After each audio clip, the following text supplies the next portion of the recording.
Hey guys, and welcome back to my channel. Today's video is going to be one that I have done over the years in some sort of way, shape or form. Something similar to, one of these videos. By the way, my hair is, I don't know, it's not looking the best and it's not settling in either today. Usually hair wash days can be really great, but today for some reason it's just not working out. So yeah, please ignore it if possible. But like I was saying earlier, I have done some version of this video over the years and I figured it's been a while. I think that I've not done a video like this in at least a year, if not more. So basically I'm going to be telling you about product categories where I usually stick to my favorite, or where I venture out and like to try out a lot of different products. And while I was curating this list today of which product categories do I usually stick to one product and which product categories I usually experiment with, I feel like the list is getting smaller and smaller by the day in the product categories which I usually experiment with, and in the categories where I have found maybe not one stable product, but in some cases there might be multiple which I kind of switch around between. I thought that let me sit down, share them with you, and also throw up some product names basically of which ones I usually stick to. So without any further ado, let's get started with this video. First we'll talk about products which I usually stick to, like one or two, maybe multiple, but I usually don't experiment and try out a lot of different products in this category when it comes to me testing out new things. So the first one would be body wash. Now I have a couple of different body washes in my collection right now and I will obviously go through all of them.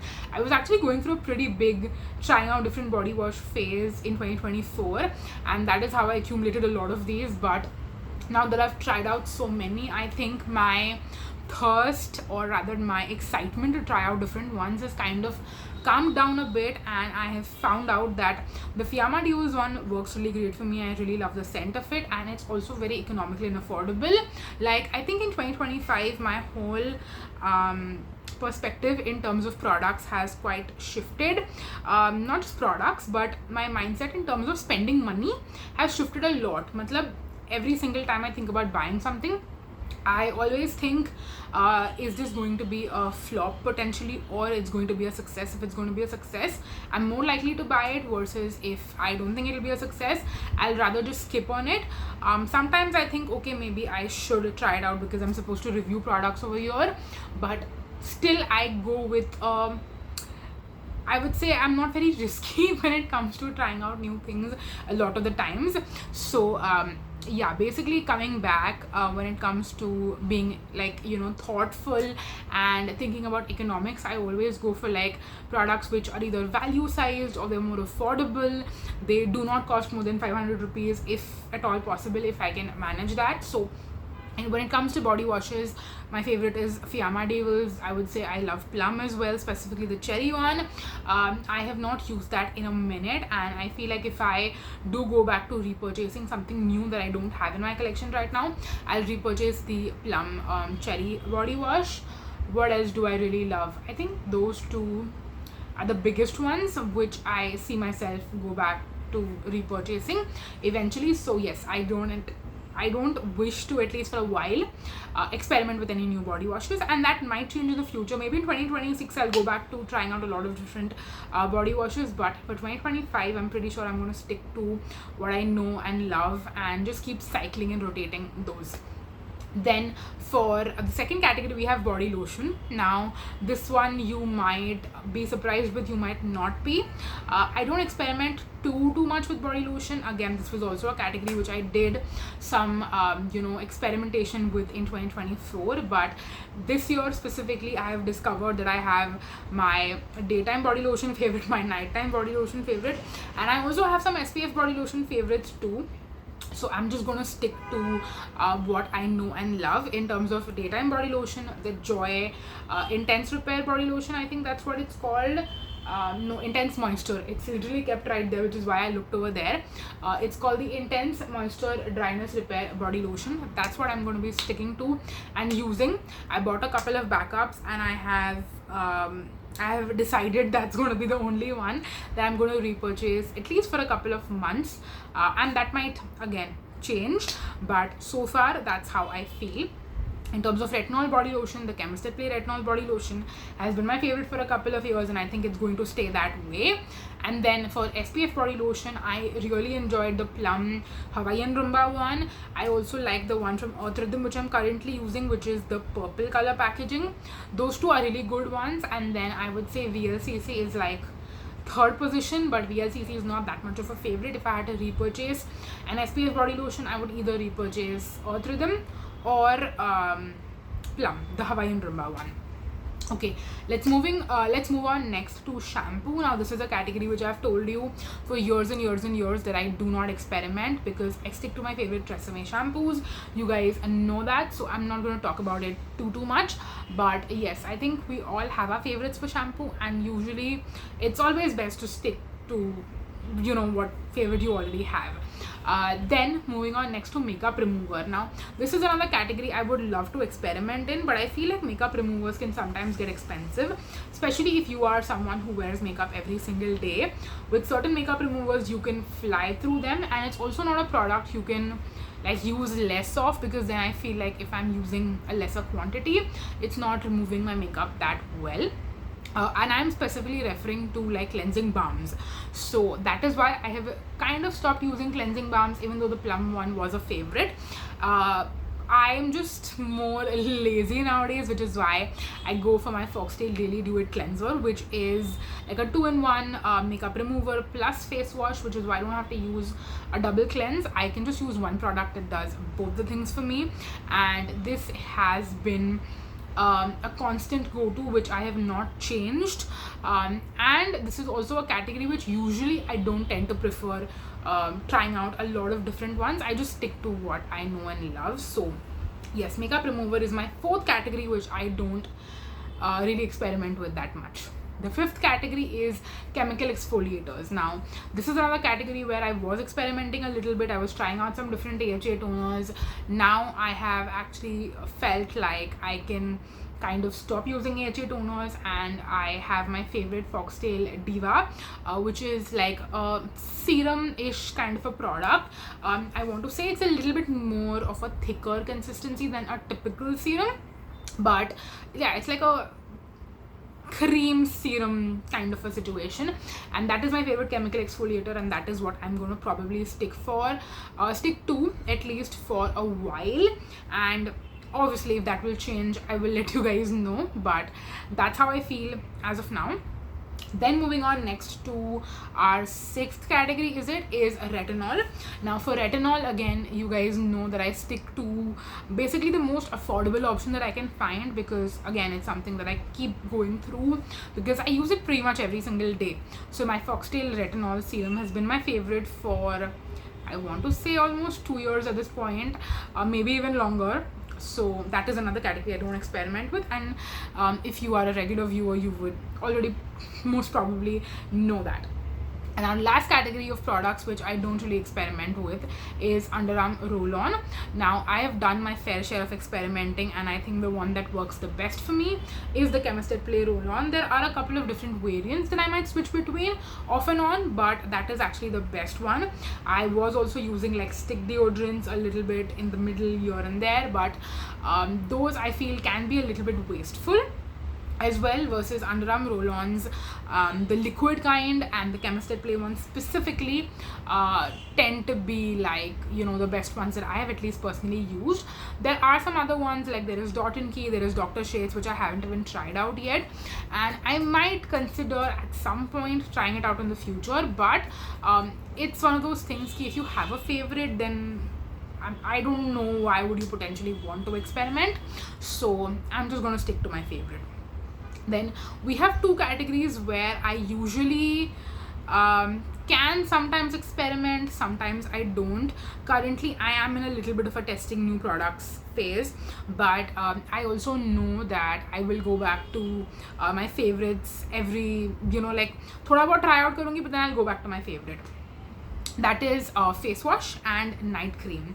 Now face wash, I'm currently on the lookout to try out two new face washes. One I've already purchased, one I'm planning to purchase, but then once I do test out these two face washes, I don't have my eye on anything else new that I want to try out. So I will potentially probably go back to either repurchasing the same product if I really fall in love with either of these two, or I'll just go back to repurchasing something that I've already used in the past and I really love. And I have a couple of different ones that I will switch back and forth between. Like there's Aqualogica Daytime Face Wash, there is Dot & Key Watermelon Face Wash, there is Himalaya Clear Complexion Face Wash. So one of these three I will probably go back and repurchase if I am not satisfied with the two that I am currently looking to try out basically. And then for night cream, you obviously know that I have my favorite, which is Dot & Key's Ceramide and Hyaluronic Acid Skin Barrier Repair Face Cream. That is my legit go-to. The Dermaco Niaceramide one has kind of come up because I feel like that one a little goes a long way and I don't go through it as quickly, or maybe I go through it at the same rate that I go through Dot & Key. So then I feel like it is a better value to go with Dermaco versus Dot & Key. But at the present moment, I'm actually trying out some different ones. I'm trying out Aqualogica. I will be trying out Pilgrim after I finish Aqualogica. So I am trying out some different night creams because I feel like Dot & Key, while works for a lot of people, it also doesn't work for some people. So I always want to suggest alternatives and options to you guys. And this is a category that I do enjoy trying out different ones as well. So yes, there are also a couple of other ones actually after Pilgrim. Like right now I'm using Aqualogica. Once that is done, I'll be going to Pilgrim, and then after Pilgrim I think there are some other different night creams from Dermaco which I also want to try out and compare to the Niaceramide one which I just referenced. That is the deep moisturizing cream, the dark green color one.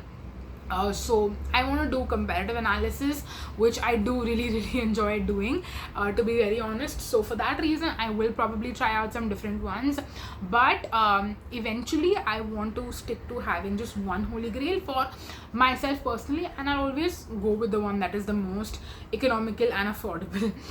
Then let's talk about categories which I am always happy to experiment with, and the first one is I'll say face serums in general, but mainly vitamin C serums and niacinamide serums. Now for niacinamide serums I do have a couple of favorites, but there are also some newer serums which I have recently discovered. Not discovered in the sense that I have tried them out, but in the sense that I have found them and I now want to try them out and review them. So this is a category you will probably see me in the months to come, trying out different ones and reviewing them, etc. And the same applies to vitamin C serums as well. There are a few that I have my eye on that I want to experiment and try out, and then I'll probably decide out of like 4 or 5 as to which one would be my favorite holy grail that I want to repurchase. The next category is face moisturizer, but specifically daytime moisturizers. Now daytime moisturizers, I feel like there are literally so many gel moisturizers on the market, and while a lot of them can be very similar to each other, there is always that surprise element that maybe you'll find something different, maybe you'll find something unique, and that is why I like to try out a lot of different ones. And more often than not, I feel like they can all be quite similar to each other and there is not too much of a difference between them. So maybe go by like what brand you like, or whether it is in a tub versus a tube versus like a pump bottle versus, I mean, whatever packaging you like, or you can go with like the quantity and the price. If you if that means a lot to you, then that is a factor that you can consider. For me personally, I usually try to go with something that is 100 grams or more. If it is 50 grams, I'm not really that inclined to try it out, because I find that obviously something that's 100 grams is going to be more economical in the long run. So might as well go with that option. So yes, this is a category which I really love experimenting with, and I have so many in my collection, and I know I'm going to be doing a lot of experimentation in this specific category for at least this year, and then maybe even next year as well. I don't know, I'm considering this, and I've got this idea, and I mean, how do I put it? I keep thinking that I should do something like this eventually. I just don't know. It won't happen this year for sure. Probably in 2026 I might do this, where I basically choose like 3 products. I mean, in terms of daytime, 3 products, and then for nighttime I pretty much stick to the same product, so I don't need to make a rule as such. But at least for daytime I make a rule that I will choose 3 products, and I will only use those 3 products for the entire year. Or maybe I could do it for a shorter duration too, like maybe for 6 months, something of that sort, and only repurchase the same product over and over again, and I'm not allowed to experiment. And I will see if that is something that I can actually do, like if I can accomplish that goal, or rather complete the task or the challenge, whatever you want to call it. It's just like a fun idea that I got. So if you would be interested in me doing a challenge like that, then let me know. But yes, like I said, moisturizer is one category which I do like experimenting, so it would be a fun challenge to not experiment with my moisturizer and just stick to one moisturizer for a prolonged period of time. And then the last category which I've been really enjoying experimenting with, and some time ago I was not experimenting with this category at all. I had just one or two favorites actually, which I was using, and I was not using any other sunscreen. But now I am back to trying out and experimenting with a couple of new sunscreens, a lot of different sunscreens I would say. And it can be really fun to find. Usually serums don't have too much of a problem or an issue, but pairing a moisturizer with a sunscreen can be a little bit of a challenge. It's like baking a cake. You have to use the right base with the right mixing ingredients, basically making sure that your cake is not too hard or too soft, and just getting the right blend. The same way, having a moisturizer and a sunscreen that work well together is just like that, in my opinion personally. And finding those different combinations can be really fun, and I also like to share those things with you, because I feel like I get a lot of comments that my moisturizer is spilling or my sunscreen is spilling, what to do, these are not working well together. So I feel like I like to give you guys examples of what I use together and why I use them together. Like if I'm using a sunscreen that can be a little bit drying, or that can pill, I usually use it with a more creamy moisturizer, versus if I have a creamy sunscreen, I pair that with a gel moisturizer to make sure that it doesn't pill and it works well together. So yes, that is that. And those were all the categories that I wanted to mention. I don't think I forgot any category, but if I did, then let me know down below in the comments, and let me know your thoughts on these categories. Do you like experimenting with different products in a certain specific category, versus with other categories you stick to a favorite? Let me know down below in the comments. I would love to hear from you. And that is it for this video. I hope that you guys enjoyed. I was not planning to do this video today, to be very honest, like film this video today, but I remembered, it's been a really long time since I've done this, so let me do like an updated version for you guys. And like I said, I hope you enjoyed this video. Let me know your thoughts down below in the comments. I'm gonna go now. Thank you so much for watching, and I'm gonna see you in my next one. Until then, bye bye.